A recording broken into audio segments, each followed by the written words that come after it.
কি হয়েছে? আপনার কি প্রবলেম হয়েছে জীবনে? বলো না, কালকে কি যে ঠান্ডা লেগে গেছে। আপনি বেরিয়েছিলেন, কি করছিলেন বেরিয়ে? আরে কই সারাদিন ধরে কি কোথায় টোটো করেছেন? কোথায় টোটো করেছেন? অনেক কাজ করতে হয়েছে। কাজ করতে হচ্ছে কি? কোন ভগবান জানে কোন সাধিকার বাড়িতে গিয়ে বসেছিল? না না, পরশুদিনকে গিয়েছিলাম কোথায়? রাত্রিবেলা। কার বাড়িতে? কার ঘাড় ভাঙতে গিয়েছিলেন? কারো ঘাড় ভাঙতে না, শিবুর সঙ্গে কয়েকটা কাজ ছিল।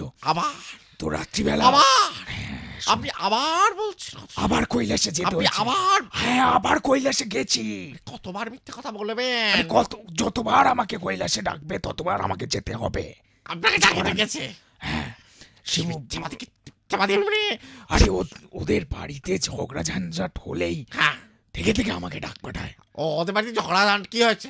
আর বলো না, শিবুর বাড়ি কি হয়েছে? কয়েকদিন ধরে ছেলেগুলো একদম মানে বাঁদর হয়ে যাচ্ছে। কোন ছেলেগুলো কথা হচ্ছে? আরে ওদের ওই বাচ্চাগুলো, আরে আমাদের ওই গণেশ কার্তিক, ওগুলো বাঁদর হয়ে যাচ্ছে, অসভ্য হয়ে যাচ্ছে, ভীষণ বদমাইশ হয়ে যাচ্ছে, ভীষণ বদমাইশ হয়ে যাচ্ছে। ওরা আসল ব্যাপারেই এখন না লুকিয়ে চুরে আচ্ছা মাঝে মধ্যেই কলকাতায় চলে আসছে। ও আচ্ছা, আমি এটা জানতে পেরে আচ্ছা আমি শিবুকে বললাম। হ্যাঁ শিবু তারপরে নিয়ে গেল। হ্যাঁ তো সেদিনকে বাড়িতে প্রচন্ড ঝামেলা ঝঞ্ঝাট আর কি। হ্যাঁ তো তার ফলে ছোঁড়া ছোঁড়ি মানে যাতা একটা ব্যাপার, কৈলাস নোংরা। সে লাস্টে আমি আর শিবু মিলে সারা দিন ধরে কালকে কৈলাস পরিষ্কার করলাম। আর সেই জল তো এখানে শুনলাম নাকি এখানেও ছিটকে পড়েছে। এখানে বৃষ্টি হয়েছে নাকি কালকে? হ্যাঁ, ওই দেখেছো? আপনি জানতেন না এখানে বৃষ্টি হয়েছে কাল থেকে? আসলে কি বলতো, এর আগের বার জানতেন না এখানে?